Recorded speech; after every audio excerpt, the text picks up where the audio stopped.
ഇങ്ങനെ കാണിച്ചാൽ നീയും ഇന്നാള് ബസ്സിൽ ഒരുത്തന്റെ സുന കാണിച്ച ഷോ ഉണ്ടാക്കിയവളും തമ്മിൽ എന്താ വ്യത്യാസം?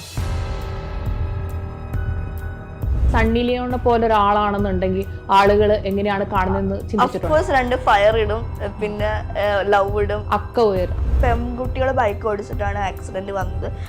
അടങ്ങി വല്ല സ്കൂട്ടറും എടുത്ത് ഇതിന്റെ മുന്നേ ഇരിക്കാന്ന് കേൾക്കുമ്പോൾ എന്താ പെമ്പിളെ എന്താ ബൈക്ക് ഓടിച്ച എന്താ കുഴപ്പം? കുറെ മനോരോഗികളായിട്ടുള്ള മെയിൽ ഡോമിനേഷൻ ചെയ്യുന്ന ആളുകൾ നമ്മുടെ സൊസൈറ്റിയിലുണ്ട്.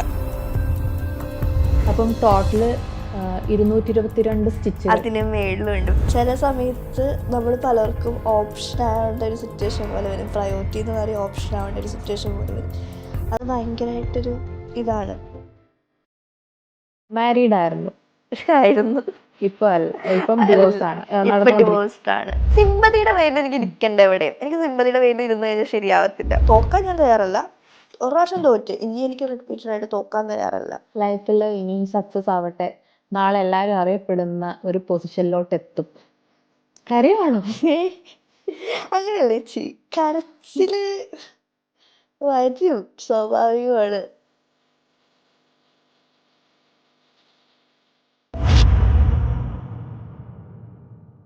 നമസ്കാരം, ഞാൻ ഷാലു.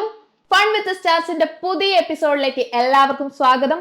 ഇന്ന് എന്റെ കൂടെ ഉള്ളത് ചെറിയ പ്രായത്തിൽ തന്നെ ജീവിതത്തിന്റെ ഏറ്റവും വലിയ പ്രതിസന്ധിയിൽ എത്തിപ്പെട്ട ആ ഒരു പ്രതിസന്ധിയെ അതിജീവിച്ച ഒരു പെൺകുട്ടിയാണ്.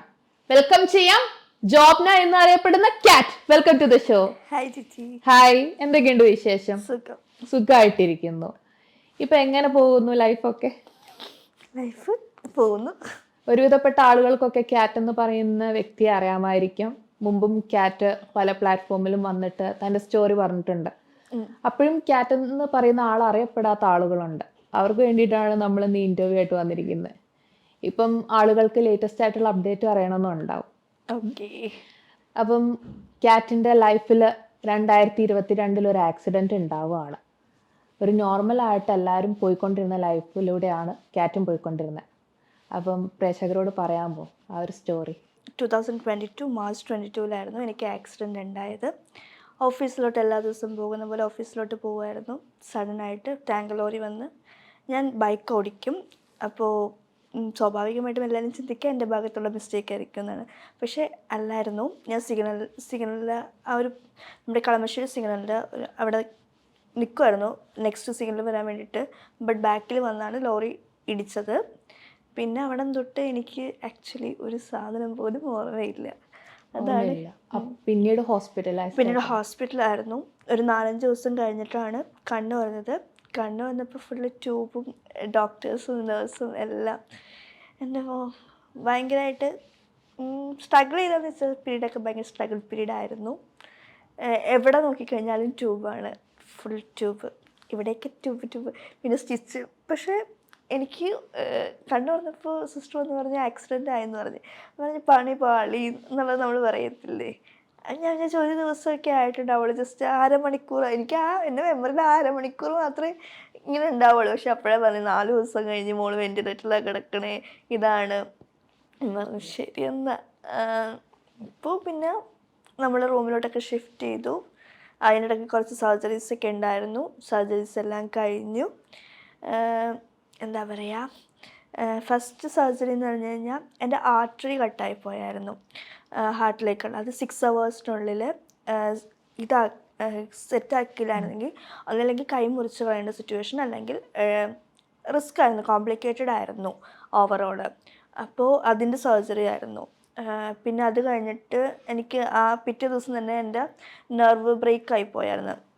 അപ്പോൾ എന്താ പറയുക, ഇവിടെ നിൽക്കുക ശരിക്കും പറഞ്ഞ് ഓപ്പൺ ആയിപ്പോയി ഭയങ്കരമായിട്ട്. സാധാരണ പോലെയല്ല, ഓപ്പൺ ആയിപ്പോയി. കൈയൊക്കെ ഇങ്ങനെ ലൈക്ക്, ഇപ്പം എൻ്റെ ചില ഫോട്ടോസൊക്കെ കണ്ടു കഴിഞ്ഞാൽ അറിയാൻ പറ്റും. എല്ലാവരും ചോദിക്കും, ഫോട്ടോസ് കാണുമ്പോൾ എല്ലാവരും ചോദിക്കും എന്താ മീനിൻ്റെ ഒരു ഫിഷ് മാർക്കറ്റിൽ മീനൊക്കെ വെച്ചില്ല, അതേപോലെയാണല്ലോ. പക്ഷെ അങ്ങനെ ഓപ്പൺ ആയിപ്പോയായിരുന്നു. അപ്പോൾ അതിന് വേണ്ടിയിട്ട് കാലിൽ നിന്നൊക്കെയാണ് വെയിനും നെർവ്സ് എല്ലാം എടുത്തു വെച്ചത്. അതൊരു 12 hours സർജറി ഉണ്ടായിരുന്നു. പിന്നെ ഷോൾഡർ ഡിസ്ലൊക്കേറ്റ് ആയി എന്ന് പറയുന്നുണ്ട്, പക്ഷെ എനിക്ക് ഇതുവരെ റെഡി ആയിട്ടില്ല. നമ്മൾ നോക്കിയപ്പോൾ പോലും അപ്പോൾ അത് പിടിച്ചിട്ടെന്നൊക്കെ പറയുന്നില്ല. ബട്ട് എനിക്ക് അതിൻ്റെ ഒരു കൺഫേം ഇല്ല ആ ഒരു സംഭവം.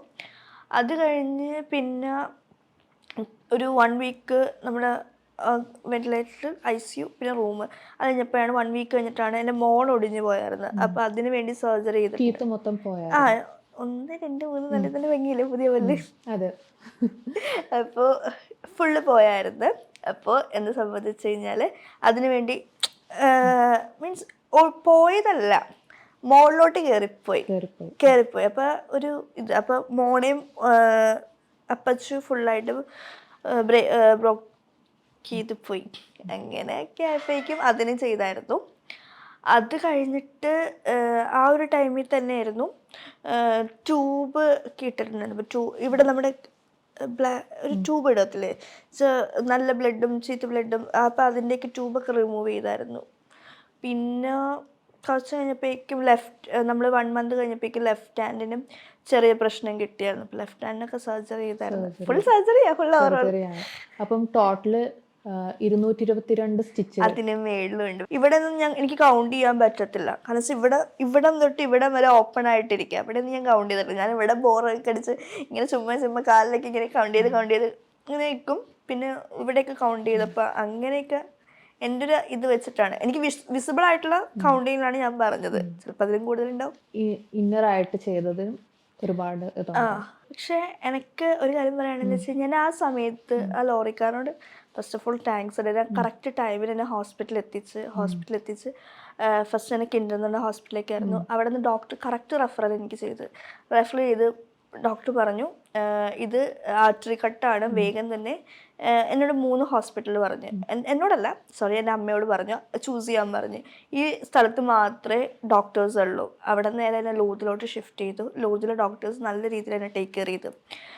പ്രത്യേകിച്ച് വാസ്കുലർ സർജൻ വിമലായിപ്പ് ആയാലും, അതേപോലെ തന്നെ എൻ്റെ പ്ലാസ്റ്റിക് സർജൻ, എൻ്റെ ഇപ്പോഴത്തെ ഡോക്ടർ ചാക്കോ സിറിക്ക്, ഇവർ രണ്ടുപേരും എന്നെ നല്ല രീതിയിൽ ടേക്ക് കെയർ ചെയ്ത്. പക്ഷെ ഇവരുണ്ടായിരുന്നെങ്കിൽ ഞാൻ ലൈഫ് ഇതായിരുന്നു. ഇതറിയാൻ പാടില്ലാത്ത കുറേ പേരുണ്ട്. ആക്സിഡൻറ്റ് പറ്റിക്കഴിഞ്ഞിട്ട് കുറേ പേർക്ക് അറിയത്തില്ല എന്ത് ചെയ്യണം എന്ന് വെച്ചാൽ പെട്ടെന്ന് എല്ലാവരും വിചാരിക്കും ഇത്ര ടൈമിനുള്ളിൽ എത്തിച്ചു. പക്ഷെ ഒരു ഗോൾഡൻ അവർ ഉണ്ട്. ആ ഒരു അവറിനുള്ളിൽ എത്തിച്ചില്ലെങ്കിൽ ചിലപ്പോൾ പലരുടെയും ലൈഫ് റിസ്ക് ആവും, പലരുടെയും പല പാർട്സ് റിമൂവ് ചെയ്യേണ്ടി വരും. ഇപ്പം എൻ്റെ പരിചയത്തിൽ, എനിക്ക് ആക്സിഡൻറ്റ് ശേഷം എൻ്റെ പരിചയത്തിലും കുറേ പേർക്കുണ്ട്. പക്ഷെ അത് നമുക്ക് അറിയാൻ പാടില്ലാത്തൊരു ഡിപ്പാർട്ട്മെൻറ്റാണ് ഈ വാസ്കുലർ ന്യൂറോ സർജൻ എന്ന് പറയുന്നത്. പക്ഷെ അത് എല്ലാവർക്കും അറിഞ്ഞിരിക്കണം, നല്ലതാണ്. ഫസ്റ്റ് ഓപ്ഷൻ പോലെ നോക്കണം. നമ്മൾ ഇവിടെ സ്പെഷ്യലിസ്റ്റ് ആയിട്ടുള്ള ഡോക്ടേഴ്സ് ഉണ്ടെന്ന് പറഞ്ഞ് പോയി കഴിഞ്ഞാൽ ചിലപ്പോൾ കിട്ടത്തില്ല. അപ്പോൾ എനിക്ക് ആ ഒരു കാര്യത്തിൽ ദൈവത്തോട് നല്ല അനുഗ്രഹമുണ്ട്. കറക്റ്റ് ടൈമിൽ എത്തിച്ചല്ലോ, അല്ലെങ്കിൽ പോകുമല്ലോ. അപ്പോൾ എത്ര കാലം ഹോസ്പിറ്റലൈസ്ഡ് ആയിരുന്നു? ഞാൻ ആക്ച്വലി ഫസ്റ്റ് 4 days വെന്റിലേറ്ററിലായിരുന്നു. പിന്നെ ICUലോട്ട് ഷിഫ്റ്റ് ചെയ്തായിരുന്നു. പിന്നെ അത് കഴിഞ്ഞിട്ട് ഒരു 1 വീക്ക് ഹോസ്പിറ്റൽ റൂമിലോട്ട് ഷിഫ്റ്റ് ചെയ്ത്. പക്ഷേ റൂമിലോട്ട് ഷിഫ്റ്റ് ചെയ്തെങ്കിലും പ്രത്യേകിച്ച് ഞാൻ അവിടെ കിടന്നിട്ട് പ്രത്യേകിച്ച് കാര്യമില്ല. ഡെയിലി വന്ന് ഡ്രസ്സ് ചെയ്യണം. കാരണം വെച്ച് കഴിഞ്ഞാൽ വൂണ്ട് ഇൻഫെക്റ്റഡ് ആവാതെ ശ്രദ്ധിക്കണം. അപ്പോൾ ഡെയിലി ഹോസ്പിറ്റലിൽ പോകുമായിരുന്നു. എൻ്റെ 1 year എന്ന് പറയുന്നത് ഡെയിലി ഹോസ്പിറ്റൽ ലൈഫാണ്, കണ്ടിന്യൂസ്. അതിൻ്റെ ഇടയ്ക്കും നമ്മൾ എന്താ വെച്ച് കഴിഞ്ഞാൽ ഇപ്പം ആദ്യത്തെ കുറച്ച് ദിവസം എന്ന് വെച്ച് കഴിഞ്ഞാൽ എനിക്ക് വണ്ടിക്ക് കയറാൻ പറ്റത്തില്ല, ലൈക്ക് ഓട്ടോ ട്രാവൽ. പക്ഷെ എന്നാലും കട്ടറൊക്കെ ആയാൽ പോലും ചാടി ഭയങ്കര ബുദ്ധിമുട്ടാണ്. എന്ന് വെച്ചാൽ ഈ ഒരു ടൈമാണ് ഏപ്രിലൊക്കെ നമ്മൾ കുഴപ്പമില്ല, നോർമലായിട്ട് തന്നെ പോകും. പക്ഷെ ജൂണൊക്കെ ആകുമ്പോഴേക്കും മഴയൊക്കെ വരുമ്പോൾ പറയാൻ പറ്റത്തില്ല. തണുപ്പ് വരുമ്പോൾ എനിക്ക് പെയിനും കാര്യങ്ങളും. പിന്നെ അത് കഴിഞ്ഞ് 2 months കഴിഞ്ഞിട്ടാണ് ഈ കൈയും പ്രശ്നമാണെന്ന് പറഞ്ഞ് വീണ്ടും അതിന് കയറ്റി. അങ്ങനെയൊക്കെ വന്നപ്പോഴേക്കും എനിക്ക് ഹോസ്പിറ്റൽ ലൈഫ് എന്ന് പറയുന്നത് എനിക്കിപ്പോഴും സ്റ്റിൽ ഗോയിങ്. ഞാൻ ഇപ്പോഴും പോയിക്കൊണ്ടിരിക്കുക. ഇപ്പോഴും 1 month കൂടുമ്പോൾ അല്ലെങ്കിൽ 2 weeks കൂടുമ്പോൾ ഇപ്പോഴും എല്ലാ ദിവസവും അവിടുത്തെ ചേട്ടന്മാരായാലും ഡോക്ടേഴ്സ് നഴ്സൊക്കെ ആയാലും ഇതുവരെ മാറിയില്ല, ഇതുവരെ ആക്കിയില്ല. നഴ്സുമാർക്കൊക്കെ അറിയാം, പക്ഷെ അവിടെ ഇരിക്കുന്ന ചേട്ടന്മാർക്കൊന്നും അറിയത്തില്ല. ഇപ്പോൾ എല്ലാവരും ചോദിക്കുന്നൊരു സ്ഥിരം ക്വസ്റ്റ്യനാണ് ഇപ്പോഴും ഹോസ്പിറ്റൽ ലൈഫ് പോയിക്കൊണ്ടിരിക്കുന്നത്. ഫുഡൊക്കെ കഴിക്കാൻ പറ്റുന്നുണ്ടോ? ഫുഡൊക്കെ കഴിക്കാൻ പറ്റുന്നുണ്ട്. ചൂന്ന് വെച്ച് കഴിഞ്ഞാൽ ചിലത്, അല്ലെങ്കിൽ ബ്ലീഡിങ് വരും. ഇപ്പോൾ ഞാൻ എനിക്ക് ഇവിടെ ഗ്യാപ്പ് ഉണ്ട്, എനിക്ക് ഇവിടെ ഇനിയും പല്ല് വെക്കാനുണ്ട്.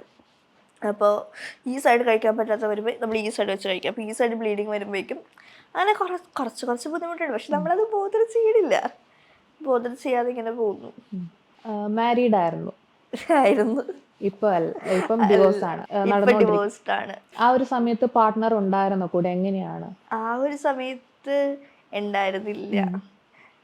നമ്മളെ ഇപ്പോൾ എൻ്റെ അമ്മയൊക്കെ പറഞ്ഞായിരുന്നു, ഇപ്പം എനിക്ക് ആക്സിഡൻറ്റ് പറ്റിയിട്ട് ഫസ്റ്റ് വിളിച്ച് ഇതൊരു പേഴ്സണാണ് പറഞ്ഞത് എന്നൊക്കെ പറഞ്ഞായിരുന്നു. പക്ഷെ കണ്ടില്ല, വിളിച്ചില്ല എന്ന് ഞാൻ പറയല്ല, വിളിച്ചിട്ടുണ്ടാവും, എന്നെ ചിലപ്പോൾ വിളിച്ചിട്ടുണ്ടാവില്ല, പാരൻസിനെ വിളിച്ചെനിക്കല്ലോ. പക്ഷെ ഞാൻ ആഗ്രഹിച്ചിട്ടുണ്ടായിരുന്നു ഒരു പേഴ്സൺ വരും, എന്നെ കാണും എന്നൊരു സംഭവം ആഗ്രഹിച്ചിട്ടുണ്ടായിരുന്നു. നമ്മൾ എത്രയൊക്കെ സെപ്പറേറ്റ് ആയിട്ട് നിൽക്കണം എന്ന് പറഞ്ഞാലും നമ്മൾ അതിനുശേഷം കോണ്ടാക്ട് ഉണ്ടായിരുന്നു കേട്ടോ. നമ്മൾ സെപ്പറേറ്റ് ആയിട്ട് നിൽക്കുകയാണെങ്കിൽ നമ്മൾ കോണ്ടാക്ട് വിളിക്കും, എടാ എനിക്ക് പറ്റണില്ല, എനിക്ക് നീ ഇല്ലാതെ പറ്റണില്ല, ഞങ്ങൾ ഡെയിലി അല്ല, നമ്മൾ ഇങ്ങനെ ഒരാളെ ശല്യം ചെയ്യണ പോലെ നമ്മൾ അവനെ വിളിക്കും, അവൻ്റെ അമ്മേനെയൊക്കെ വിളിച്ച് നമ്മളിങ്ങനെ പറയുമായിരുന്നു, അമ്മ എനിക്ക് പറ്റണില്ല, അതാണ് ഇതാണ്.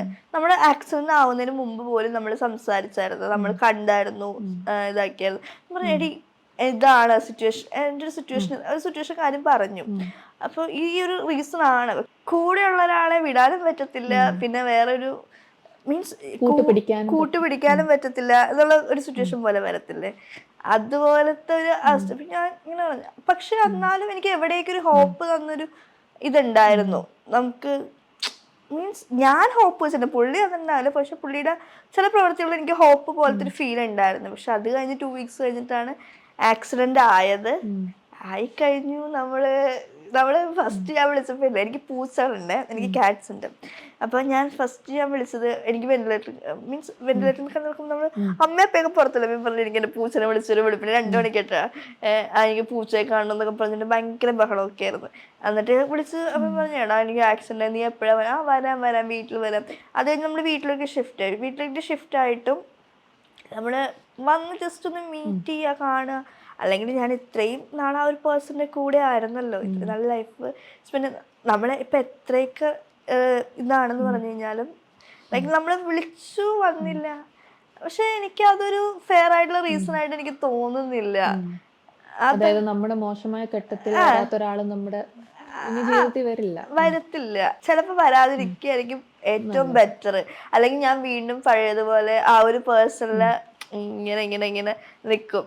ചിലപ്പോ നാളെ ഒരു സമയത്ത് പറയും ബാധ്യതയാണെന്ന് പറഞ്ഞു കഴിഞ്ഞാലല്ലേ നമ്മളൊന്നും അല്ലാതിരിക്കും. ഇപ്പൊ ചില സമയത്ത് അമ്മയൊക്കെ പറയും, കുറെ കഴിഞ്ഞിട്ടൊക്കെ ഇങ്ങനെ കുറെ ഇതൊക്കെ അവർ നോക്കിക്കഴിഞ്ഞ് വരുമ്പോ കുറെയൊക്കെ നമുക്ക് ഏറ്റവും അടുത്ത ആൾക്കാർ നമ്മളോട് പറയത്തില്ലേ, എന്താണ് നമുക്ക് കുറെ സപ്പോർട്ട്. പക്ഷെ വേറെ പുറത്തുനിന്ന് ആര് പറഞ്ഞാലും നമുക്ക് കേൾക്കത്തില്ല, നമ്മുടെ തൊട്ടടുത്തേക്കണവർ. അതേപോലെ അവന്റെ വായിന്ന് വന്നു കഴിഞ്ഞിട്ട് ഞാൻ ശരിക്കും ഇല്ലാതെ അവിടെ ഒരു അവസ്ഥ പോലെ ആവും. പക്ഷെ ഒരുപക്ഷെ നന്നായി വരാതിരുന്നത്. ഇപ്പൊ ലൈഫിൽ ഒറ്റപ്പെട്ട പോലെ തോന്നുന്നുണ്ടോ? ഓർക്കുമ്പോ നല്ല രീതിയിൽ വിഷമമുണ്ട്. ചില കാര്യങ്ങള്, ചില ഇത് നമ്മുടെ ഇപ്പോ എൻ്റെ ഫ്രണ്ട്സിൻ്റെയൊക്കെ മാരേജ് കഴിഞ്ഞ് പോവാ, അവരുടെ പാർട്ട്നേഴ്സായിട്ട് അല്ലെങ്കിൽ ഇവരൊക്കെ ആയിട്ടൊക്കെ ഇങ്ങനെ ചില റീൽസൊക്കെ ചുമ്മാ നമ്മൾ പറയുന്നത്. ഇപ്പോൾ റീൽസൊക്കെ നമ്മൾ കാണുമ്പോൾ ചില എനിക്ക് ഫോട്ടോസ് കാര്യങ്ങളൊക്കെ നമ്മൾ അങ്ങനെയൊക്കെ എടുക്കുമ്പോൾ ചിന്തിക്കും. ചില കാര്യങ്ങളൊക്കെ പറയുമ്പോൾ നമുക്ക് ഒരുമിച്ച് പോകാൻ പറ്റുന്ന സ്ഥലങ്ങൾ കാര്യങ്ങളൊക്കെ ഉണ്ടാവുമല്ലോ, അങ്ങനെയൊക്കെ വരുമ്പോൾ നമ്മൾ ചിന്തിക്കും ലൈക്ക് ഇതായിരുന്നു. പക്ഷെ എനിക്കറിയത്തില്ല, പക്ഷെ നമ്മള് വേണ്ട അവിടെ വെച്ച് സ്റ്റോപ്പ് ചെയ്ത് നമ്മളെ മൈൻഡിൽ തന്നെ പറയും ശരിയാവൂല, വീണ്ടും ഇതായി കഴിഞ്ഞ് കഴിഞ്ഞാൽ വീണ്ടും ഒരു ബാഡിലേക്ക് പോകും. ബി സ്ട്രോങ്, നമുക്കത് തന്നെ ഇങ്ങോട്ടേക്ക് വരും, നമ്മളായിട്ട് അങ്ങോട്ടേക്ക് തേടിപ്പോയി കഴിഞ്ഞാൽ ഫുൾ അബദ്ധങ്ങളിലേക്കും പണ്ടത്തെ നേരെ എനിക്ക് വന്നേക്കണില്ല, നേരെ പോകണ സാധനമില്ല, ഞാൻ ഇപ്പുറത്തെ വഴി യൂട്ടേൺ എടുത്ത് നേരെ പിടിച്ച് പോകുന്ന ടൈപ്പാ. ഈ ഒരു നോർമൽ ലൈഫ് ലീഡ് ചെയ്തെടുത്തുനിന്ന് ആക്സിഡന്റ് ഉണ്ടായി, ലൈഫ് കംപ്ലീറ്റ് ആയിട്ട് ഒരു ദിവസം കൊണ്ട് മാറുകയാണ്. അവിടെ നിന്ന് ക്യാറ്റ് തിരിച്ചറിയാണ്, ഒരു കൈക്ക് സ്വാധീനം നഷ്ടപ്പെട്ടു, എൻ്റെ ജീവിതം ഇങ്ങനെയായി ഒരു തോട്ട് വന്നു. ആ ഒരു സമയത്ത് എങ്ങനെയാണ് ഇപ്പം കാണുന്ന, ഇപ്പം എല്ലാവരുടെ മുമ്പിലും ഒരു മോട്ടിവേഷൻ നടത്തുന്ന ഒരു ക്യാറ്റായി മാറിയത്? ഫസ്റ്റ് തിങ് എല്ലാവരെ പോലെ തന്നെ ഞാനും കരഞ്ഞ് ഇതാക്കി നിന്നേച്ചായിരുന്നു. എനിക്ക് അപ്പോഴൊന്നും ഇതിൻ്റെ സീരിയസ്നെസ് അറിയത്തില്ല, ഹോണസ്റ്റ്ലി പറഞ്ഞു കഴിഞ്ഞാൽ. എനിക്ക് സർജറി കഴിഞ്ഞപ്പോൾ പോലും കെട്ടി വെച്ചിട്ടുണ്ടായിരുന്ന ട്യൂബൊക്കെ വെച്ചിട്ടുണ്ട്. അപ്പം നമ്മളൊക്കെ ടി വിയിലൊക്കെ കാണുക, അല്ലെങ്കിൽ നമ്മൾ അടുത്ത ആൾക്കാരെ കാണുമ്പോൾ ആക്സിഡൻറ്റ് സംഭവിച്ചു, അപ്പോൾ ആക്സിഡൻറ്റ് സംഭവിച്ച് ഇതേപോലെ ആയിരിക്കും എന്നറിയില്ല. നമ്മൾ കുറച്ച് നാൾ കഴിയുമ്പോൾ നമ്മൾ റെസ്റ്റ് എടുത്ത് 2-3 മാസമൊക്കെ കഴിയുമ്പോഴേക്കും ബെഡ് റെസ്റ്റ് ഒക്കെ എടുത്ത് നമ്മൾ പഴയതുപോലെ ഓക്കെ ആകും എന്ന് എൻ്റെ മൈൻഡിൽ അപ്പോഴും ഞാൻ ആ ഒരു സംഭവമാണ് തിങ്ക് ചെയ്ത് വെച്ചേക്കണത്. ഹോസ്പിറ്റലിൽ കഴിഞ്ഞപ്പോൾ പോലും ഡോക്ടേഴ്സ് എന്ന് പറഞ്ഞപ്പോൾ പാരലൈസ്ഡ് ആണെന്ന് നമ്മൾ ചിന്തിക്കണം. കാരണം പാരലൈസ്ഡ് ടെമ്പററി ഉണ്ട്, പെർമനൻറ്റും ഉണ്ട്. നമ്മൾ ആ രീതിയിലേ ചിന്തിച്ച് പോകത്തുള്ളൂ. അത് കഴിഞ്ഞ് പതുക്കെ പതുക്കെ ഓരോ ദിവസം ചെല്ലുന്തോറും ഇപ്പൊ ഡോക്ടർ ഇങ്ങനെ പറയുമ്പോൾ എൻ്റെ മനസ്സിലൊരു ഹോപ്പ് ഉണ്ടായിരുന്നു. ഞാൻ അമ്മയെ വിളിച്ച് ഇങ്ങനെ കാണിച്ചു കൊടുക്കും, അമ്മ നോക്കാം, അമ്മ കൈ ഹോസ്പിറ്റലിൽ കിടക്കുമ്പോൾ കൈ ചെറുതായിട്ട് തന്നെ കണ്ടു. പക്ഷെ അവർക്കറിയാം, അവർക്ക് ഇതിനോട് ഡോക്ടർ പറഞ്ഞ് മനസ്സിലായി. പക്ഷെ എൻ്റെ അടുത്ത് അത് അപ്പോഴൊന്നും പറഞ്ഞിട്ടില്ല. പിന്നെയും ടെസ്റ്റും കാര്യങ്ങളും, ടെസ്റ്റ് മീൻസ് ചെക്കപ്പും കാര്യങ്ങളും എല്ലാം ഇങ്ങനെ നടന്നുകൊണ്ടിരിക്കുക. പക്ഷെ അങ്ങനെ പോകുന്നതോറും ഡോക്ടറെ എനിക്ക് ഇങ്ങനെ പറഞ്ഞ് മനസ്സിലാക്കണം. അത് കേട്ടപ്പോൾ ഞാൻ ഒരു സമയത്ത് ഡോക്ടറിനോട് ഒരു കാര്യം പറഞ്ഞു, ചിലപ്പോൾ ശരിയാവും, ചിലപ്പോൾ ശരിയാവില്ല. അത് കേട്ട് കഴിഞ്ഞപ്പോൾ എനിക്ക് ഒരുമാതിരി ശോകാവസ്ഥയായിരുന്നു. എല്ലാ കാര്യത്തിനും ഞാൻ ഇനി ഡിപ്പെൻഡ് ചെയ്യണമല്ലോ, ഇത്രയും നാളെ എൻ്റെ കാര്യം എനിക്ക് നോക്കാൻ അറിയാം, നിങ്ങൾ ആരും സഹായിക്കണ്ട, അങ്ങനെയാണ് ഇങ്ങനെയാണെന്നൊക്കെ പറഞ്ഞ് നമുക്ക് എള്ളപ്പള്ള അതിൻ്റെ വാല്യൂ അറിയത്തില്ല. നമ്മുടെ ഒടുക്കത്തെ അഹങ്കാരമായിരിക്കും കാണിക്കണത്. അത് നമുക്ക് ഏത് പാട്ടായാലും എന്തായാലും നമുക്ക് ചെയ്യാൻ പറ്റുന്നുണ്ടെങ്കിൽ നമ്മൾ ചെയ്യും എന്നുള്ള തീരുമാനം. പക്ഷെ അത് പോയി കഴിഞ്ഞപ്പോഴാണ് നമ്മൾ ശരിക്കും ഡിപ്പെൻഡ് ചെയ്യേണ്ടി വരുന്ന ഒരു സിറ്റുവേഷൻ വരുന്നത്. അത് എല്ലാ കാര്യത്തിലും ഡിപ്പെൻഡ് ചെയ്യേണ്ടി വരും. ഫുഡ് കഴിക്കാൻ പറ്റത്തില്ല. ഞാൻ ഫുഡ് കഴിച്ച് ലെഫ്റ്റ് ഹാൻഡ് വെച്ച്, ഞാൻ ലെഫ്റ്റ് ഹാൻഡർ അല്ല ഫസ്റ്റ് തിങ്, ഫുഡ് കഴിച്ച് എനിക്ക് ശീലമില്ല. പിന്നെ എനിക്ക് ഞാൻ റൈറ്റ് ഹാൻഡറാണ്, വർക്ക് ചെയ്ത് എനിക്ക് ശീലമില്ല ലെഫ്റ്റ് ഹാൻഡിലേക്ക് വെച്ചിട്ട്.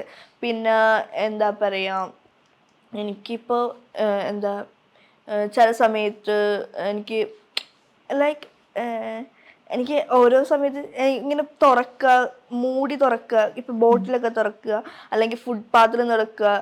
ഇപ്പം എനിക്ക് വളരെ പേഴ്സണലായിട്ടുള്ള എനിക്ക് സംബന്ധിച്ച് കഴിഞ്ഞാൽ എനിക്ക് പീരിയഡ്സിൻ്റെ ടൈമിൽ പോലും ഡിപ്പെൻഡ് ചെയ്യേണ്ട സിറ്റുവേഷൻ ഉണ്ട്. കാരണം വെച്ച് കഴിഞ്ഞാൽ ഒരു സമയത്ത് എനിക്ക് ഈ കൈക്ക് സർജറി കഴിഞ്ഞിട്ടുണ്ടായിരുന്നു. അപ്പം ഞാൻ ഈ കൈയും കെട്ടി വെച്ചിട്ടുണ്ട്, ഈ കയ്യിൽ വൂണ്ട് തുടങ്ങിയിട്ടില്ല, ഈ കൈ സർജറി കഴിഞ്ഞിരിക്കുക. അപ്പം ആ ഒരു 2 months എങ്ങാണ്ടും എനിക്ക് അമ്മയെ ഡിപ്പെൻഡ് ചെയ്യേണ്ട സിറ്റുവേഷൻ ഉണ്ട്. എന്നുവെച്ചാൽ ഒരേ പ്രാവശ്യം എനിക്ക് ചേഞ്ച് ചെയ്യണം. അപ്പം ഞാൻ കൂടുതലും പാഡ് യൂസ് ചെയ്യാൻ പറ്റില്ല. അതിൻ്റെ റീസൺ എന്താണെന്ന് വെച്ച് കഴിഞ്ഞാൽ, ചിലപ്പോൾ ചോദ്യം വരും, റീസൺ എന്ന് വെച്ച് കഴിഞ്ഞാൽ എനിക്ക് ഇവിടെ നിന്നാണ് പ്ലാസ്റ്റിക് സർജറി കഴിഞ്ഞിരിക്കും. കൈ ഓപ്പൺ ആയതുകൊണ്ട് ഒരു പ്ലാസ്റ്റിക് സർജറി ചെയ്തേക്കണത്. അപ്പം ഇവിടെ ഫുൾ എനിക്ക് കെട്ടി വെച്ചേക്കുക. അപ്പം ഞാൻ കൂടുതലും കപ്പ് ആണ് യൂസ് ചെയ്യണത്. അപ്പം എനിക്കതാണ് കുറച്ചുകൂടി കംഫർട്ടായിട്ട് ഉള്ളതുകൊണ്ട് ഞാൻ അങ്ങനെ യൂസ് ചെയ്തു. പക്ഷെ ഓരോ പ്രാവശ്യം എനിക്ക് ഇത് ചേഞ്ച് ചെയ്യാൻ വേണ്ടിയിട്ട് എനിക്ക് അമ്മയുടെ ഒരു ഹെൽപ്പ് വേണ്ടി വരും. അമ്മ അവിടെ നിന്ന് ഓടി വരും. അമ്മയ്ക്കും ഷോപ്പുണ്ട്. നമ്മളത്രയും ഇതല്ലല്ലോ, നമ്മളെ അന്നേക്കുള്ള കാര്യത്തിന് വേണ്ടിയിട്ട് സഡൻ ഒരു ആക്സിഡൻറ്റും സിസ്റ്റർ പോകാൻ നിന്ന ടൈം ഒരുമിച്ച്. അപ്പം വീട്ടുകാർക്ക് ഭയങ്കരമായിട്ട് ബേർഡനായി പോയിട്ടുണ്ട് ആ ഒരു ടൈമിൽ. അപ്പോൾ അമ്മ ഓടി വരും, അമ്മ ചേഞ്ച് ചെയ്യും. അപ്പം ഞാൻ വിചാരിച്ചു, ഈശ്വരാ, ഇതോടെ എൻ്റെ ജീവിതം വെറുത്ത് ഞാൻ. ലൈക്ക് ഈ ഒരു ഡിപ്പെൻഡ് ചെയ്യേണ്ട ആ ഒരു ഉദ്ദേശത്തോടെ അല്ല, പക്ഷെ ഇൻ ഫ്യൂച്ചർ ഞാനിങ്ങനെ ഡിപ്പെൻഡ് ചെയ്യേണ്ടി വരുമോ, ഞാൻ ഒരേ കാര്യത്തിന് ഇങ്ങനെ ഡിപ്പെൻഡ് ചെയ്യേണ്ടി വരുമോ എന്നൊക്കെ ആലോചിച്ചിട്ട് എനിക്ക് ഭയങ്കരമായിട്ടൊരു ഇപ്പോഴും കാര്യങ്ങൾ നോക്കുന്നത് ആരാണ്? ഇപ്പോഴും അമ്മ തന്നെ. കാരണം വെച്ചാൽ എനിക്ക് പറ്റത്തില്ല ചില കാര്യങ്ങൾ. എനിക്ക് മുടി കെട്ടാൻ പറ്റത്തില്ല, പിന്നെ ചില ഡ്രസ്സുകളൊന്നും എനിക്ക് ഇടാൻ പറ്റത്തില്ല. അപ്പോൾ എന്ന് വെച്ചാൽ കൈ പൊങ്ങത്തില്ല ഫസ്റ്റ് തിങ്. പിന്നെ നമ്മൾ ഇടുമ്പോഴായാലും ഫൈനൽ അഡ്ജസ്റ്റ്മെൻറ്റും കാര്യങ്ങളൊന്നും നടക്കത്തില്ല. അപ്പോൾ എല്ലാ കാര്യത്തിനും അമ്മയുണ്ട്, അമ്മൂമ്മയുണ്ട്. ഇപ്പം സിസ്റ്റർ ഇല്ല, സിസ്റ്റർ പുറത്താണ്. അപ്പം അവളുണ്ടായിരുന്നപ്പോൾ അവളുണ്ടായിരുന്ന കൂടെ അങ്ങനെ. പിന്നെ ഇപ്പം ഫ്രണ്ട്സിൻ്റെ അടുത്ത് പോയി കഴിഞ്ഞാൽ ഫ്രണ്ട്സ് ഞാൻ ഡിപ്പെൻഡ് ചെയ്യണം നല്ല രീതിയിൽ. എനിക്കറിയാം. എന്തായാലും ഒരു സമയത്ത് ഞാൻ കേട്ടിട്ടുണ്ട്, സൂയിസൈഡ് ചെയ്താലും തോന്നിയിട്ടുണ്ട്, എൻ്റെ റൈറ്റ് ഹാൻഡ് പോയില്ലേ, കട്ട് ചെയ്ത അറിയില്ല എന്നൊക്കെ പറഞ്ഞ് ഞാൻ കേട്ടിട്ടുണ്ട്. അവിടെ നിന്ന് എനിക്ക് ഇനിയും ജീവിക്കണം, പലർക്കും എക്സാമ്പിൾ ആവണം എന്ന് തോന്നിയത് അപ്പോഴാണ്. ആർക്കും എക്സാമ്പിൾ ആവണമെന്ന് ഞാൻ തോന്നിയിട്ടില്ല. പക്ഷെ എനിക്ക് എൻ്റെ കാര്യം സ്വന്തമായിട്ട് നോക്കണം. കാരണം വെച്ചാൽ ആരെയും ആശ്രയിക്കേണ്ട, ആരെയും ഡിപ്പെൻഡ് ചെയ്യേണ്ട സിറ്റുവേഷൻ എനിക്ക് വേണ്ട. എനിക്ക് എൻ്റെ വീട്ടുകാർ ഓൾറെഡി ഇത്രയും ക്യാഷ് എനിക്ക് വേണ്ടി മുടക്കിയിരിക്കുകയാണ്. ഇനി ഞാൻ അതിൻ്റെ ഇടയ്ക്ക് ഇതിൻ്റെ വല്ല പണ്ടത്തിലും കാണിച്ചു വെച്ച് കഴിഞ്ഞാൽ കലടച്ച് വെള്ളം കളയാന്നുള്ളൊരു സിറ്റുവേഷൻ പോലെ വരും എന്നുള്ള സംഭവം. പിന്നെ മീൻസ് അവൻ്റെ മുമ്പിലും എനിക്ക് ജയിച്ച് കാണിച്ചു കൊടുക്കണം എന്നുള്ളൊരു തോട്ടും ഓൾറെഡി ഉണ്ടായിരുന്നത്. അങ്ങനെയൊക്കെ വന്നപ്പോഴേക്കും എനിക്ക് പോയിട്ടുണ്ട് കേട്ടോ ചേച്ചി ഡിപ്രഷൻ എന്താ സംഭവം എന്ന്. എനിക്കറിയുന്ന ഡിപ്രഷൻ സ്റ്റേജ് എന്ന് വെച്ച് കഴിഞ്ഞാൽ ഞാൻ എല്ലാവരുടെയും മുമ്പിൽ ഹാപ്പി ആയിരിക്കും. പലരും വരുമ്പോൾ ഞാൻ ഹാപ്പി ആയിട്ട് കളിച്ചിരിക്കും. പിന്നെ അത് കഴിഞ്ഞ് റൂമിൽ കയറി ഞാൻ കിടന്ന് കരഞ്ഞുകൊണ്ടിരിക്കും. എന്തിനാ കരയണേന്ന് എനിക്ക് റീസൺ അറിയാൻ പാടില്ല. ചുമ്മാ കിടന്ന് കരഞ്ഞുകൊണ്ടിരിക്കും. ലൈക്ക് ബ്ലാക്ക് ഔട്ട് ആവില്ല, നമ്മൾ ചെയ്യണത് ഒരുമാതിരി റോബോട്ടിക്കാണ്. എനിക്ക് എൻ്റെ സിറ്റുവേഷൻ അങ്ങനെയായിരുന്നു. ലൈക്ക് ഒരു സ്ഥലത്ത് ഇങ്ങനെ കരയും. പക്ഷെ അപ്പയുടെ അമ്മയുടെ മുമ്പിൽ വെച്ച് ഞാൻ കരയത്തില്ല. ഞാൻ അവരുടെ മുമ്പിൽ ഭയങ്കര ഹാപ്പി ആയിട്ടായിരിക്കും നിൽക്കണത്. ഓക്കെയാണ് ഫ്രണ്ട്സിന് മുമ്പിൽ നീ ഓക്കെ ഞാൻ ഓക്കെയാണ്. പക്ഷെ നമുക്കറിയാമല്ലോ നമുക്ക് പറ്റത്തില്ല എന്നുള്ളൊരു സിറ്റുവേഷൻ പോലെ. പക്ഷെ അങ്ങനെയൊക്കെ വന്നപ്പോൾ ഓക്കെ.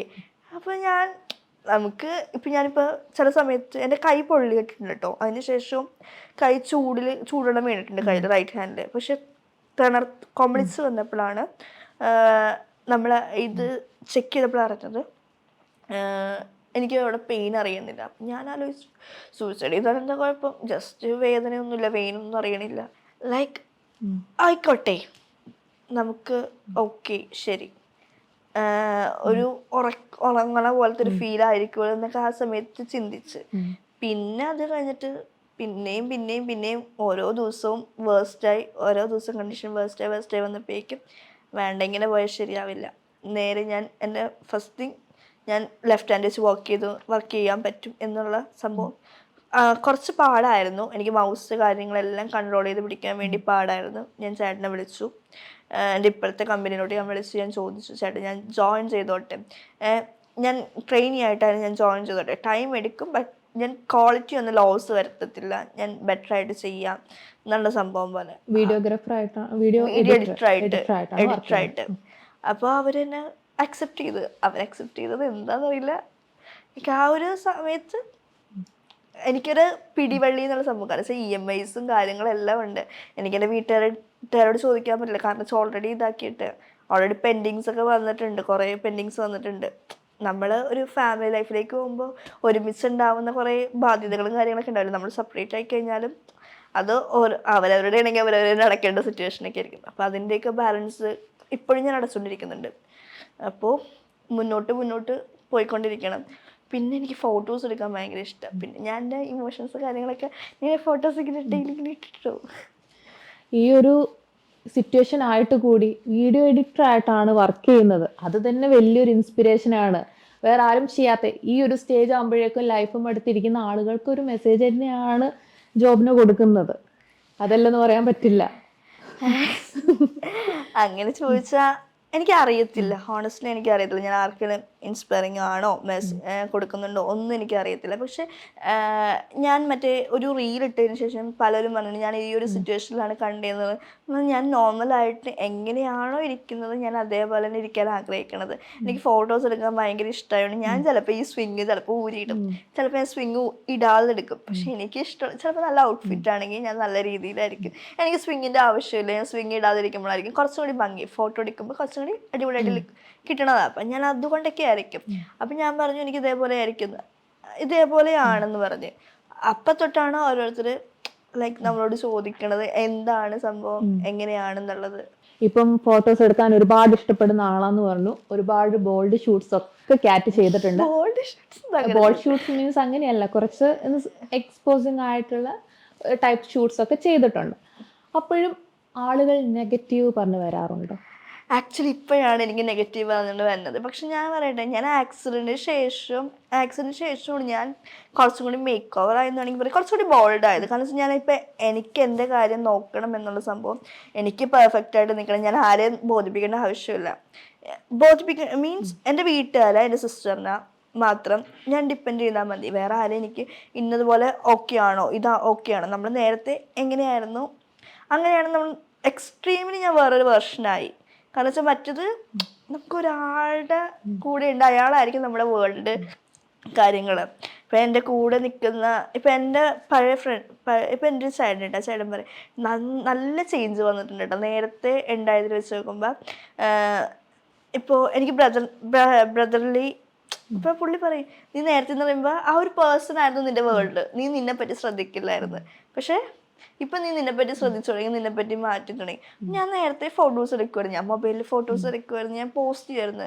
ഇപ്പോൾ എൻ്റെ ഫീഡ്സ് എടുത്ത് നോക്കിയാൽ തന്നെ അറിയാം. ആക്സിഡൻറ്റ് കഴിഞ്ഞതിന് ശേഷമാണ് കുറച്ചും കൂടി ഓക്കെ ആയത്. ഞാൻ എന്നെ തന്നെ മേക്ക് ഓവർ ചെയ്ത് തുടങ്ങിയത് ആക്സിഡൻറ്റിന് ശേഷമാണ്.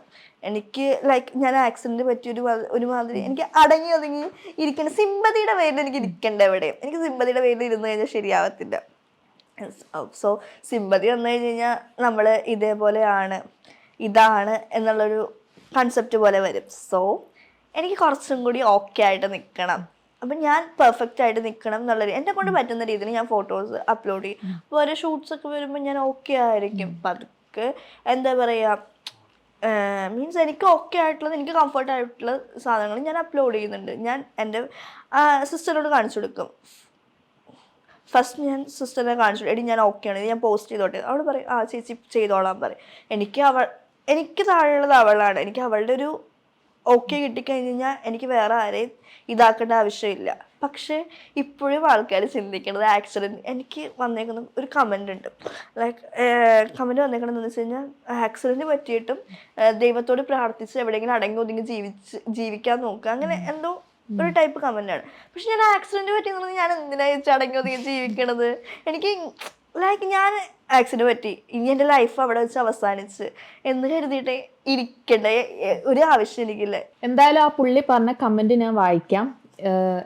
സഹതാപം കിട്ടാൻ സെന്റിമെന്റ്, പിന്നെ തുണിയും കോണവും ഇല്ലാത്ത കോപ്രായം വേറെ.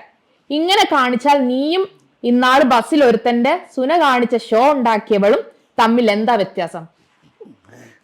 അടിപൊളി, കൊള്ളാം ചേട്ടാ, വളരെ മനോഹരമായിട്ടുണ്ട്. അതായത് നമ്മുടെ സൊസൈറ്റിക്കുള്ള ഒരു കാഴ്ചപ്പാടാണ്.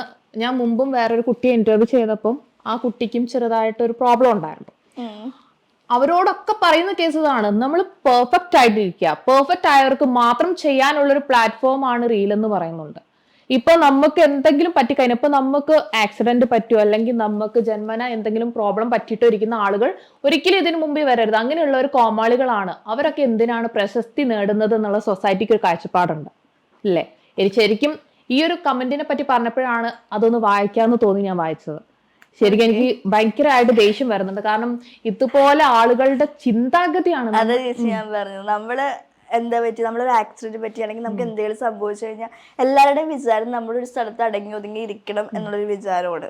പക്ഷെ നമുക്കും മറ്റുള്ളവരെ പോലെ ലൈഫ് എൻജോയ് ചെയ്യാനുള്ള ഫ്രീഡം ഉണ്ട്. പിന്നെ ഞാൻ പറഞ്ഞില്ല അതില് ഞാൻ ഓൾറെഡി പറഞ്ഞിട്ടുണ്ട്, ഞാൻ കുറച്ച് ബോർഡ് ഷൂട്ട്സ് ചെയ്യും, കുറച്ച് എക്സ്പോസിങ് ടൈപ്പ് ചെയ്യും. പക്ഷെ എനിക്ക് അതിനൊരു ലിമിറ്റ് ഉണ്ട് എന്ന് കരുതിയിട്ട് ഞാൻ ഫുൾ മീൻസ് ഈ പറയുന്ന പോലെ സഹതാപം കിട്ടാനോ അല്ലെങ്കിൽ റീച്ച് കിട്ടാനോ ഒന്നും അല്ല ഞാൻ എൻ്റെ ആ ഒരു ഇങ്ങനെ നെഗറ്റീവ് കമന്റ് വരുമ്പോ ഞാൻ ചോദിക്കുന്ന കേസാണ്, ഇങ്ങനെ നെഗറ്റീവ് കമന്റ് വരുമ്പോ കാറ്റിന് തോന്നുന്ന ഒരു വികാരം എന്താണ്? ഇവരോടൊക്കെ തോന്നുന്ന ഒരു ഇതെന്താണ്? ശരിക്കും പറഞ്ഞു കഴിഞ്ഞാൽ നമുക്ക് തിരിച്ചും ആ റേഞ്ചിൽ തന്നെ തിരിച്ചും മറുപടി പറയാൻ പറ്റും. പക്ഷെ നമ്മൾ മറുപടി പറഞ്ഞു കഴിഞ്ഞാൽ ഞാനും അപ്പുള്ളിയും തമ്മിൽ എന്താ വ്യത്യാസം? അപ്പൊ നമ്മളൊരു ഫണ്ണായിട്ട് തന്നെ ഞാൻ റിപ്ലൈ ചേട്ടാ കുറച്ച് സഹതാപം എടുക്കട്ടെ, 3 നേരം പുഴുങ്ങി തിന്നാണെന്ന് പറഞ്ഞിട്ട് ഞാൻ ചെറുത് ഒരു ഫണ്ണായിട്ട് ഇട്ട്. പക്ഷെ അതിനു മുമ്പ് എനിക്ക് ഇടണമെന്നുണ്ടായിരുന്നു. പക്ഷെ എന്നെയും ആ ഒരു രീതിയിൽ വാല്യൂ ചെയ്യുമല്ലോ, നമുക്ക് എന്തും വിളിച്ചു പറയാൻ പറ്റില്ല ചില കാര്യങ്ങൾ. അപ്പം ചിലത് എനിക്ക് ഓക്കെ ആയിട്ടുള്ളത് ഞാൻ പോസ്റ്റ് ചെയ്യുന്നുണ്ട്. ഞാൻ ഇപ്പം തൊട്ടല്ല, പക്ഷെ ഈ പറയുന്ന പേഴ്സൺസ് അല്ലെങ്കിൽ ഈ പറയുന്ന ആൾക്കാർ എന്നെ ഇപ്പം തൊട്ടായിരിക്കും ശ്രദ്ധിച്ചു തുടങ്ങി. പക്ഷെ ഇതൊരു സെലിബ്രിറ്റി ആണ് അല്ലെങ്കിൽ സണ്ണി ലിയോണിനെ പോലെ ഒരാളാണെന്നുണ്ടെങ്കിൽ ആളുകൾ എങ്ങനെയാണ് കാണുന്നതെന്ന് ചിന്തിച്ചിട്ടുണ്ടോ? 2 ഫയർ ഇടും, പിന്നെ ലവ് ഇടും, അക്ക സംഭവമാണ്. പക്ഷെ എനിക്കിഷ്ടമുള്ളതാണ് ഞാൻ ഇടുന്നത്. അതിൽ നിങ്ങൾക്ക് കാണണോ വേണ്ടെന്നുള്ള നിങ്ങളുടെ ഇഷ്ടം. ഓപ്ഷൻ ഉണ്ട്, ബ്ലോക്ക് അടിക്കുക അല്ലെങ്കിൽ ടേൺ ഓഫ്. ഇപ്പം തന്നെ ഓപ്ഷൻ ഉണ്ട്, ഈ ഒരു പേഴ്സൻ്റെ ഫീഡ് കാണണ്ട, ബ്ലോക്ക് നമുക്ക് നോട്ടിഫൈ ചെയ്യാം. പിന്നെ ഇതിലേക്ക് പറയേണ്ട യാതൊരു ആവശ്യവും കാര്യങ്ങളൊന്നുമില്ല. ഇപ്പോൾ നേരത്തെ കുറച്ച് മുമ്പ് പറഞ്ഞായിരുന്നു, പെൺകുട്ടികൾ ബൈക്ക് ഓടിച്ചിട്ടാണ് ആക്സിഡൻറ്റ് വന്നത്, അടങ്ങി വല്ല സ്കൂട്ടറും എടുത്ത്. എൻ്റെ മുന്നേ ഇരിക്കാന്ന് കേൾക്കുമ്പോൾ എന്താ പെമ്പിളെ എന്താ ബൈക്ക് ഓടിച്ച് എന്താ കുഴപ്പം, നിനക്കൊക്കെ വേറെ വല്ല വണ്ടി എടുത്താൽ പോലെ. ഇതൊരു കാഴ്ചപ്പാടിന്റെ കുഴപ്പമാണ്. ആണുങ്ങള് മാത്രമേ ഇന്നത് ചെയ്യാൻ പാടുള്ളൂ, പെണ്ണുങ്ങൾ ഇന്നത് ചെയ്തുകൂടാ. അതൊരു എപ്പോഴും സൊസൈറ്റിയുടെ കാഴ്ചപ്പാടാണ്. ആണ് വേറെ പെണ്ണ് വേറെ, ആ ഒരു കാഴ്ചപ്പാടാണ്. അതിപ്പം ഒന്നുകൂടി കാറ്റിന് ഇങ്ങനെ ഒരു സിറ്റുവേഷൻ വന്നതുകൊണ്ട് കുറച്ചുകൂടി റിയലൈസ് ചെയ്യാൻ പറ്റിയെന്ന് മാത്രം.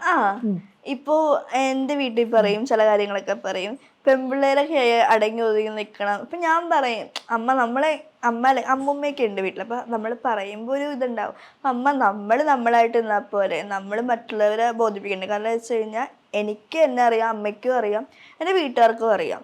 പിന്നെ ഞാൻ എന്തിനാ എല്ലാവരും എൻ്റെ ചുറ്റുവട്ടത്തുള്ളവർ മീൻസ് എന്നോട് ഞാൻ ഈ പറയുന്ന ഇത്രയും പേര് എന്നെ ക്ലോസ് ആണെന്ന് ഞാൻ പറയാറില്ല. പക്ഷെ ഞാൻ ക്ലോസ് ആയിക്കണ്ട അവർക്ക് എന്നെ അറിയാം. സോ അതായിട്ട് നിന്നാൽ മതി. നമ്മുടെ കൂടെ നിൽക്കുന്നവർക്ക് നമ്മളെ അറിയാം, സൊസൈറ്റിയെ നമ്മൾ ബോധിപ്പിക്കേണ്ട കാര്യമില്ല, ഒരാവശ്യമില്ല. ഇവർക്ക് ക്യാറ്റ് ചെയ്യുന്നതുകൊണ്ട് ഒരു പ്രോബ്ലവും ഇല്ല. ഞാനിപ്പോ ഞാൻ കാണട്ടെ ഈ റീലോ അല്ലെങ്കിൽ പോസ്റ്റ് ഇട്ടിട്ടാണല്ലോ ഇവർ തന്നെ, അല്ലാതെ ഇവരെന്റെ ആക്സിഡന്റ് ടൈമിലോ അല്ലെങ്കിൽ എനിക്കുണ്ടായ ഒരു ബാഡ് ആയിട്ടുള്ള ഒരു സിറ്റുവേഷൻ്റെ ടൈമിൽ ഈ പറയുന്ന പേഴ്സൺസ് എൻ്റെ കൂടെ ഉണ്ടായിട്ടുണ്ടോ? പറയാൻ എന്തെങ്കിലും യോഗ്യതയുണ്ടോ? യോഗ്യത ഇല്ലാത്തവർ പിന്നെ പറഞ്ഞിട്ട് യാതൊരു കാര്യമില്ല.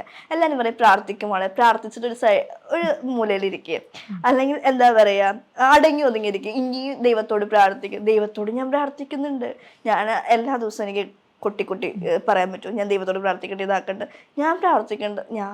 എനിക്കൊരു വിശ്വാസമുണ്ട്, അതിൽ ഞാൻ കീപ്പ് ചെയ്യണ്ടേ, എനിക്കൊരു ഇതുണ്ട്. ഞാൻ ആ ഒരു രീതിയിൽ ഞാൻ പോകുന്നത്. ഇപ്പൊ ഈ ഒരു ആക്സിഡന്റ് ആയപ്പോൾ ജീവിതം തീർന്നു, അല്ലെങ്കിൽ ഒരു സ്ത്രീയുടെ ഭർത്താവ് മരിച്ചു കഴിഞ്ഞാൽ അവളുടെ ജീവിതം തീർന്നു എന്നാണ് നമ്മുടെ സൊസൈറ്റിയുടെ കാഴ്ചപ്പാട്. ഇത്ര ടൈം പീരീഡ് മാത്രമാണ് ഒരു സ്ത്രീക്ക് ജീവിതം ഉള്ളത്. കല്യാണം കഴിക്കുന്നത് വരെയാണ് സ്ത്രീക്ക് ജീവിതം ഉള്ളത്, അല്ലെങ്കിൽ ആ പെണ്ണിന്റെ ഭർത്താവ് മരിക്കുന്നത് വരെയാണ് ജീവിതം ഉള്ളത്. അങ്ങനെ ഒരുപാട് കോൺസെപ്റ്റിൽ വരുന്ന കുറെ മനോരോഗികളായിട്ടുള്ള മെയിൽ ഡോമിനേഷൻ ചെയ്യുന്ന ആളുകൾ നമ്മുടെ സൊസൈറ്റിയിലുണ്ട്. ചിലവര്, എല്ലാവരും അങ്ങനെയാണെന്ന് ഞാൻ പറയില്ല. ഇപ്പം ഇക്വാളിറ്റിക്ക് വേണ്ടി സംസാരിക്കുന്ന നല്ല നല്ല വ്യക്തികളും ഉണ്ട്. പക്ഷെ ചില ആളുകൾ, അതായത് നമ്മുടെ സൊസൈറ്റിയിൽ ഒരു 100-ൽ ഒരു 50% എടുത്തു കഴിഞ്ഞാൽ ആളുകളുണ്ട്, ഇല്ലെന്ന് പറയാൻ പറ്റില്ല. ഇപ്പോ പലതും പറയും ചേച്ചി. നമ്മള് പറയത്തില്ലേ റോട്ടിൽ കൂടി പോകുന്ന എല്ലാ നായകളും കുരയ്ക്കും, ചിലത് കടിക്കും എന്ന് പറയുന്ന പോലത്തെ ഒരു സിറ്റുവേഷനാണ്. കുരയ്ക്കേണ്ടവരൊക്കെ കിടന്ന് കഴിക്കട്ടെ, നമുക്കൊരിതുണ്ട്, നമുക്കൊരു ലക്ഷ്യമുണ്ട്, നമുക്ക് അവിടെ എത്താൻ പറ്റും എന്നുള്ളൊരു കോൺഫിഡൻസ് നമുക്ക് ഉണ്ടായാൽ പോരെ. ഞാൻ ജോബിനോട് പറയുന്ന കേസ് വേറൊന്നുമല്ല, ഇതൊക്കെ പറയുന്നതും ജോബിന് ഇതിലൊന്നും തളരാതെ ഇനിയും മുമ്പോട്ട് പോട്ടെ എന്ന് പറയാൻ വേണ്ടിയിട്ടാണ്. കാരണം എനിക്ക് ജോബിനൊരു ഇൻസ്പിറേഷൻ ആണ്. കാരണം നമ്മളും മനുഷ്യരാണ്, നമ്മൾ ഡിപ്രസ്ഡ് ആവുന്ന സ്റ്റേജുകൾ ഉണ്ടാവാം, നമ്മൾ ഇരുന്ന് കരയുന്ന സ്റ്റേജുകൾ ഉണ്ടാവും, അതൊക്കെ കടന്നുപോയ ആളുകളാണ്. അപ്പോഴും എൻ്റെ ലൈഫ് എന്താ ഇങ്ങനെ ചിന്തിക്കുമ്പം നമുക്ക് കുറേം കൂടി ബാക്കിയുള്ളവരെ പറ്റി ചിന്തിക്കാനുള്ള ഒരു ഓപ്പർച്യൂണിറ്റിയാണ് ഇവിടെ, ഒരു ഇൻസ്പിറേഷൻ ആണ് തന്നേക്കുന്നത്, ജോബിനെ തന്നേക്കുന്നത്. കാരണം എന്ത് തന്നെ ആയാലും നമുക്ക് ജീവിക്കാൻ പറ്റും, നമ്മുടെ ലൈഫിൽ നമുക്ക് വിജയിക്കാൻ പറ്റും. ഈ ഒരു വീഡിയോ എഡിറ്റിംഗ് ഒക്കെ ചെയ്യുന്നത് നിസ്സാര കാര്യമല്ല, ഞാൻ വീണ്ടും എടുത്തു പറയാണ്. അതാണ്, എല്ലാവർക്കും ഒരു ഇൻസ്പിറേഷൻ തന്നെയാണ് ജോബ്ന, ഞാൻ വീണ്ടും എടുത്തു പറയാണ്. ജോബ്ന ജീവിതത്തിൽ എപ്പോഴെങ്കിലും ഒറ്റപ്പെട്ടു പോയിട്ടുണ്ടോ? ഈ ഒരു ആക്സിഡന്റ് ആയ സമയത്താണെങ്കിലും ആരൊക്കെ കൂടെ ഉണ്ടാവും അല്ലെങ്കിൽ ആരൊക്കെ കൂടെ ഉണ്ടാവില്ല, യഥാർത്ഥത്തിലുള്ള ഫ്രണ്ട്സിന് അറിയാൻ പറ്റുന്ന ഒരു സിറ്റുവേഷൻ ആണ്. നമ്മുടെ വേഴ്സ് സിറ്റുവേഷനിലാണ് കുറെ ആളുകൾ കൂടെ നിൽക്കുക. അപ്പം അങ്ങനെ ഒരു ഒറ്റപ്പെട്ട സിറ്റുവേഷനിലൂടെ പോയിട്ടുണ്ടോ? ആരും ഇല്ലാത്ത പോയിട്ടുണ്ട്, ഒറ്റപ്പെട്ട സിറ്റുവേഷനിലൂടെ പോയിട്ടുണ്ട്.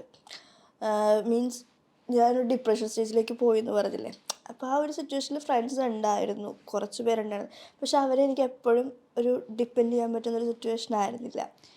ചില സമയത്ത് നമ്മൾ പലർക്കും ഓപ്ഷൻ ആവേണ്ട ഒരു സിറ്റുവേഷൻ പോലെ വരും, പ്രയോറിറ്റി എന്ന് പറയുന്ന ഓപ്ഷൻ ആവേണ്ട ഒരു സിറ്റുവേഷൻ പോലെ വരും. അത് ഭയങ്കരമായിട്ടൊരു ഇതാണ്. എനിക്ക് പക്ഷേ കുറച്ച് നല്ല ഫ്രണ്ട്സിനെ കിട്ടി. അത് കഴിഞ്ഞിട്ടും കുറച്ച് പേര് കൂടെ ഉണ്ടായിരിക്കണമെന്ന് എനിക്ക് മനസ്സിലാക്കാൻ പറ്റിയിട്ടുണ്ട്. ഇപ്പോൾ എൻ്റെ ബെസ്റ്റ് ഫ്രണ്ട്സ് ആയാൽ പോലും, ഇപ്പോൾ എക്സ്പെഷ്യലി ഒരു ഫ്രണ്ട് ഉണ്ട് പൂജ എന്ന് പറയുന്നത്. അവൾ എൻ്റെ അടുത്തില്ല, പക്ഷെ ദൂരെയാണ്. പക്ഷെ എനിക്ക് ഇമോഷണലി കണക്റ്റ് ആവാൻ പറ്റുന്നുണ്ട് പല കാര്യങ്ങളും. അവളോടും ചോദിക്കണം ഞാൻ ഓക്കെ അല്ലാത്തപ്പോൾ വിളിക്കുമോ. അതേപോലെ ബെസ്റ്റ് എന്ന് പറയുന്ന ഫ്രണ്ട് ഉണ്ട്, അവനോടും ചോദിക്കും ഞാൻ ഓക്കെ അല്ലാത്തപ്പോൾ. എന്നോട് കുറച്ച് നേരം സംസാരിക്കും. പക്ഷെ ഇവർ രണ്ടുപേരും ഇല്ലെങ്കിൽ ഒരുമാതിരി ദേഷ്യം പിടിക്കത്തില്ല, നമുക്ക് ആരോട് സംസാരിക്കാൻ പറ്റാതെ. ചിലവർ നമ്മുടെ നമുക്ക് ഓപ്പണായിട്ട് പല കാര്യങ്ങളും, എനിക്കങ്ങനെ വളരെ കുറച്ച് ഇതേ ഉള്ളൂ. പിന്നെന്താ പോവുക, ഇവർ രണ്ടിനും ദൂരെ ആയതുകൊണ്ട് എനിക്ക് അടുത്ത് എന്തെങ്കിലും കാര്യത്തിന് ഷോപ്പിങ്ങിനോ കാര്യങ്ങളോ എന്തെങ്കിലും നോന്ന് പെട്ടെന്ന് പറഞ്ഞു കഴിഞ്ഞാൽ ഞാൻ ഭയങ്കര സെൻസിറ്റീവ് പേഴ്സണാണ്. ഭയങ്കര സെൻസിറ്റീവ് പേഴ്സണാണ്. നോ എനിക്ക് പറ്റത്തില്ല എന്നൊക്കെ പറഞ്ഞു കഴിഞ്ഞാൽ എനിക്ക് ഭയങ്കരമായിട്ട് ഇതാവും. പക്ഷേ ഇതിൻ്റെയൊക്കെ വലിയ ഞാൻ കുഞ്ഞു കാര്യങ്ങളൊക്കെ എനിക്ക് ചേച്ചിക്ക് അറിയണത്, ഇത് വലിയ കാര്യങ്ങൾക്ക് അങ്ങനെയൊന്നും ഇത്രയൊക്കെ സംഭവിച്ചു. പക്ഷെ എനിക്ക് ഒരാളുടെ വീക്ക് പോയിന്റ് എന്ന് പറയുന്നത് അയാളെ ട്രസ്റ്റ് ചെയ്യണവർ, അല്ലെങ്കിൽ അയാളെ എന്താ പറയുക ഏറ്റവും കൂടുതൽ ടൈം സ്പെൻഡ് ചെയ്യണവരാണ്. പക്ഷെ ആ ഒരു ഇത് മാറിക്കഴിഞ്ഞ് കഴിഞ്ഞാൽ ഞാനെന്നല്ല ആരായാലും ഇമോഷണലി ഡൗൺ ആയിപ്പോവും. അതേപോലെ ഇതായിരുന്നു. ലൈക്ക് ഇപ്പം എൻ്റെ ഒരു എക്സിൻ്റെ എന്ന് വെച്ച് കഴിഞ്ഞാൽ അവൻ്റെ മാരേജ് ഓൾറെഡി കഴിഞ്ഞു. അപ്പോൾ അതറിഞ്ഞപ്പോൾ എനിക്ക് ഭയങ്കര ഒരുമാതിരി ഇമോഷണലായി. കുറച്ച് നേരത്തേക്കേ ഉണ്ടായിരുന്നുള്ളൂ, എക്സ്പെക്റ്റഡ് ആയിരുന്നു. സോ പക്ഷേ എന്താ പറയുക, പോട്ടെ സാരമില്ല. പക്ഷെ ഞാൻ ഓർക്കാൻ ഇഷ്ടപ്പെടുന്നില്ല. പക്ഷെ എല്ലാവരുടെ മുമ്പിൽ ഒരുമാതിരി കുറ്റപ്പെടുത്തുക, അല്ലെങ്കിൽ മീൻസ് നമ്മൾ അത്രമാത്രം സീൻ ഉണ്ടായതാണ് നമ്മുടെ മാരേജ്. പറയണ എല്ലാവരും കുറേ പേരൊക്കെ അതിൻ്റെ പേരിൽ സഫർ ചെയ്തിട്ടുണ്ട്. പക്ഷേ നമ്മളിപ്പോൾ തോറ്റു പോയിട്ട് നിൽക്കത്തില്ലേ ഫുള്ളായിട്ട്, എന്താ പറയുക, ഇപ്പോൾ കസിൻസിൻ്റെ മുമ്പിൽ, മെയിൻ കാര്യം ഫാമിലി, ചർച്ച്, എല്ലാവരുടെ മുമ്പിൽ നാണം കെട്ട് നിൽക്കുക എന്നൊക്കെ പറയണതിൻ്റെ ഒരു എക്സാക്റ്റ് നമ്മൾ വെറുപ്പിച്ചിട്ടൊക്കെ എനിക്ക് പലരും വെറുപ്പിച്ച്, പലരും വേണ്ട ഇതായിരിക്കോട്ടെ എന്നൊക്കെ പറയുമ്പോൾ, പക്ഷെ തോറ്റു ഞാൻ, ആ ഒരു കാര്യത്തിൽ ഞാൻ തോറ്റു. പക്ഷെ അവിടെ നിന്ന് ഞാൻ മുന്നോട്ട് പോകാൻ നോക്കുന്നുണ്ട്. നടക്കും. ഞാൻ ഷുവർ തോക്കാൻ ഞാൻ തയ്യാറല്ല. ഒരു പ്രാവശ്യം തോറ്റ്, ഇനി എനിക്ക് റിപ്പീറ്റഡായിട്ട് തോക്കാൻ തയ്യാറല്ല. അങ്ങനെ ലൈഫിൽ ഇനിയും സക്സസ് ആവട്ടെ, നാളെ എല്ലാവരും അറിയപ്പെടുന്ന ഒരു പൊസിഷനിലോട്ട് എത്തും. കരയാണോ? അങ്ങനെയല്ലേ ചേച്ചി, കരച്ചിൽ വരും, സ്വാഭാവികമാണ്.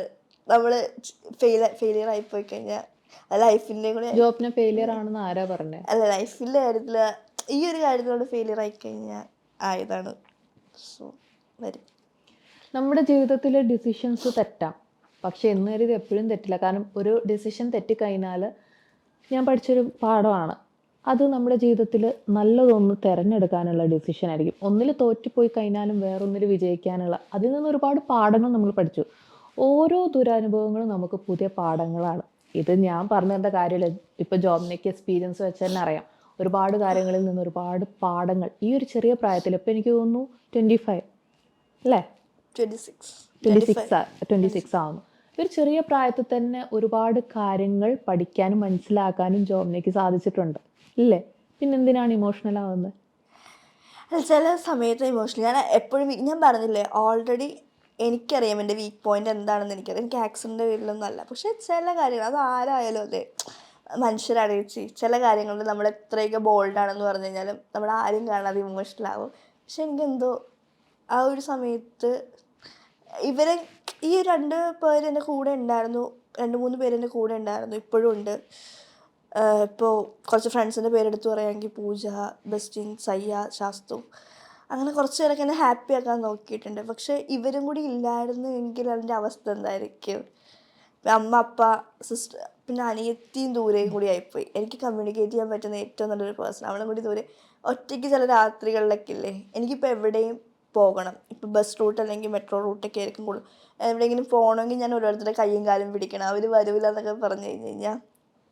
ഇത് ഞാൻ ഒരു ഫ്രണ്ടിന് ടോസ് ചെയ്യുന്ന പറയണം, അവനെ എനിക്ക് അമ്മ പറയും, നീ അവനെ കാര്യം കാണാൻ വേണ്ടിയല്ല ഉപയോഗിക്കണം. പക്ഷെ എനിക്ക് ലൈക്ക് എനിക്ക് അങ്ങനെയല്ല. എനിക്ക് നല്ലൊരു കുറച്ച് ഫ്രണ്ട്സ് എനിക്ക് അത്രയും ഇമ്പോർട്ടൻ്റ് ആണ്. കുറച്ച് പേര് എന്നെ പകുതിക്ക് വെച്ചിട്ടിട്ട് പോയവരുണ്ട്. ഇവിടെ നിൽക്കും അവിടെ നിൽക്കുന്ന ടൈപ്പുണ്ട്. അവരെ ഒരിക്കലും ലൈഫിൽ വിശ്വസിക്കരുത്. എന്തായാലും ജോബിന് റിക്കവർ ആവും. ഇത്രയും മാറ്റങ്ങൾ വന്നില്ല അവിടെ, അത്രയും ബെഡിൽ കിടന്ന് ഒരു ജീവിതം ഉണ്ടാവില്ലെന്ന് വിചാരിച്ചെടുത്തുനിന്ന് ഇത്രയൊക്കെ റിക്കവർ ആയിട്ട് താൻ വന്നു. ഇനിയും ഒരുപാട് മാറും ലൈഫിൽ, ഇനി ഒരുപാട് ഉയരങ്ങളിലെത്തും. ഇനി എന്താണ് ക്യാറ്റിൻ്റെ ഫ്യൂച്ചർ പ്ലാൻ? എൻ്റെ ഫ്യൂച്ചർ പ്ലാൻ റീസെൻ്റ്ലി വന്നൊരു സംഭവമാണ് സ്കൈ ഡൈവ് ചെയ്യണം. അതും ദുബായി പോയി തന്നെ സ്കൈ ഡൈവ് ചെയ്യണം.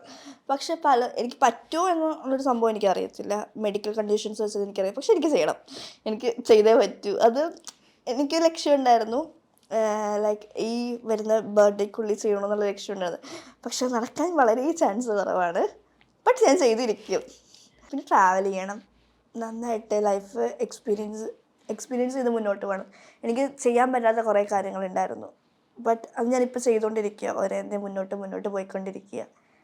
ട്രാവൽ ചെയ്യുക, സ്കൈ ഡൈവ്. എനിക്കിപ്പോൾ സ്കൈ ഡൈവ് ചെയ്യണം, എനിക്ക് അതാണ് എൻ്റെ ലക്ഷ്യം. എനിക്ക് എന്തായാലും നടക്കട്ടെ, എല്ലാ ആഗ്രഹങ്ങളും നടക്കും. ഒരു ദിവസം എല്ലാം മാറി പുതിയൊരു ക്യാറ്റായിട്ട് ഇനിയും വരും. ഓക്കെ, പ്രേക്ഷകരോട് എന്തെങ്കിലും പറയാനുണ്ടോ? പ്രേക്ഷകരോട് പറയാനുള്ളതെന്ന് വെച്ച് കഴിഞ്ഞാൽ, ഒരു സിറ്റുവേഷൻ വന്ന് എന്ന് കരുതിയിട്ട് അവിടെ ഇരിക്കരുത്. നമുക്ക് സംഭവിക്കാതെ സംഭവിച്ചു, അതിൽ നിന്ന് മുന്നോട്ട് പോവുക. നമുക്ക് ഒരു കൈ, ഇപ്പോൾ എന്നെ സംബന്ധിച്ചിടത്തോളം എനിക്കൊരു കൈയില്ല. ഞാൻ ആ ഒരു കൈയുടെ ഞാൻ എൻ്റെ ലെഫ്റ്റ് ഹാൻഡ് വെച്ച് ഓവർകം ചെയ്ത് മുന്നോട്ട് പോയി. ഇപ്പോൾ ഒരു സ്ഥലത്ത് തളർന്നിരുന്ന് കഴിഞ്ഞാൽ അവിടെ ഇരിക്കത്തേ ഉള്ളൂ. 2-3 ദിവസം അല്ലെങ്കിൽ കൂടിപ്പോയി കഴിഞ്ഞാൽ 2-3 മാസം നമ്മളെ കൂടെ, ഞാനുണ്ട് കൂടെ വോക്കൽ. പിന്നെ അവർക്കും ഒരു ഇതായിട്ട് ശല്യം അല്ലെങ്കിൽ ഡിസ്റ്റർബൻസ് പോലെ തോന്നും. അവിടെ നമുക്ക് മുന്നോട്ട് എണീറ്റ് വന്നു കഴിഞ്ഞ് കഴിഞ്ഞാൽ നമ്മുടെ കൂടെ ആൾക്കാരുണ്ടാവും. നമ്മളിപ്പോൾ നോർമൽ, ഇപ്പോൾ ഒരിക്കലും ഡിസേബിൾഡ് പേഴ്സൺസ് എന്ന് പറയാൻ പറ്റില്ല, പക്ഷെ അവർക്കും അവരുടേതായൊരു വാല്യൂവും കാര്യങ്ങളും എല്ലാം ഉണ്ട്. ഇത് വെച്ച് കുറേ പേര്, ഇപ്പോൾ എനിക്ക് പരിചയമുള്ള കുറേ പേരൊക്കെ, ഇപ്പം ഞാൻ ഇതിന് ശേഷമാണ് കുറേ പേരൊക്കെ കണ്ടു തുടങ്ങിയത്. അപ്പോൾ മിക്കവരും പറഞ്ഞു ഞാൻ ഈ ആക്സിഡൻറ്റ് കഴിഞ്ഞപ്പോൾ ഒരു സ്ഥലത്ത് മൂലയിലിരുന്ന് എൻ്റെ ലൈഫ് എന്ത് ചെയ്യണമെന്ന് അറിയാൻ പറ്റും. പക്ഷെ അങ്ങനെ നിൽക്കരുത്, മുന്നോട്ട് പോവും. 100% ലൈഫ് സക്സസ് ആവും. നമുക്ക് ഒരു വേ അല്ലെങ്കിൽ വേറൊരു വേ ആയിട്ട് മുന്നോട്ട് പോകാൻ പറ്റും. ഡാം ഷുവറാണത്. അപ്പോൾ ഇത്രയും നേരം ഞങ്ങളുടെ കൂടെ സഹകരിച്ചതിന് ഒരുപാട് നന്ദി. ഇനി കരയരുത്, ചിരിച്ചുകൊണ്ട് എല്ലാവരും ഫേസ് ചെയ്യുന്ന ആരെന്ത് പറഞ്ഞു കഴിഞ്ഞാലും പോടോ എന്നുള്ള ആ ഒരു കോൺസെപ്റ്റായിട്ട് മുമ്പോട്ട് നീങ്ങുക. ആര് പറഞ്ഞു കഴിഞ്ഞാൽ ഈ ചെവി കൂടെ കേട്ട് ഈ ചെവി കൂടെ കളയാൻ, നെഗറ്റീവ് ഒന്നും ഉള്ളിലോട്ട് എടുക്കാതെ ഹാപ്പി ആയിട്ടിരിക്കുക. അപ്പോൾ ഇത്രയും നേരം ഞങ്ങളുടെ കൂടെ സഹകരിച്ചതിന് ഒരുപാട് താങ്ക്സ്. അപ്പോൾ വീണ്ടും കാണാം. ഓക്കെ.